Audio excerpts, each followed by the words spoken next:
का फक्त जे आता माझ्याबद्दल तू चांगलं बोला तुझं गावात मध्ये आधी बोलत सगळ्यांना मी सांगतो चांगलं म्हणून कोणी सांगत नाही. काय 5,000 रुपये येतात. अहो, या तुमचं तुम्ही देऊन द्यावतो गाडी. नाही आता आम्हाला वेळ नाही, तुम्ही द्या. तुझ्या विश्वास आहे जा जा तू. कसं असतं हा माणसाला कधी अडचणीला उपयोगी पडणारा तो जो माणूस असतो. पण पैसे माघारी आणून द्यायची जबाबदारी तुझ्या.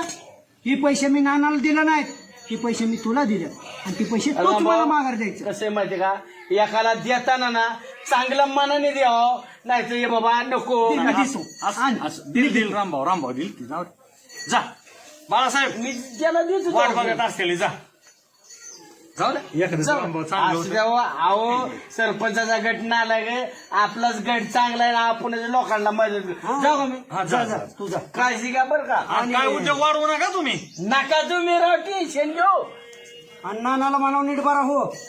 रामभाऊ मी आजपर्यंत तुम्हाला आजकडे पंचाकडे म्हणल्यानंतर लय वाटायचं की काय रामभाऊ असं बोलतय, पण खरं तुमच्या माणूस की जागी आहे अजून. अहो रामभाऊ सुद्धा मध्ये माणूस आहे, तुमच्यामध्ये सुद्धा माणूस आहे, त्याच्यामध्ये सुद्धा माणूस आहे. म्हणून प्रत्येक माणसाचं दुसरं रूप म्हणजे देव असतो. एकमेकाचा एक रावगेदार सोबत. भाऊसाहेब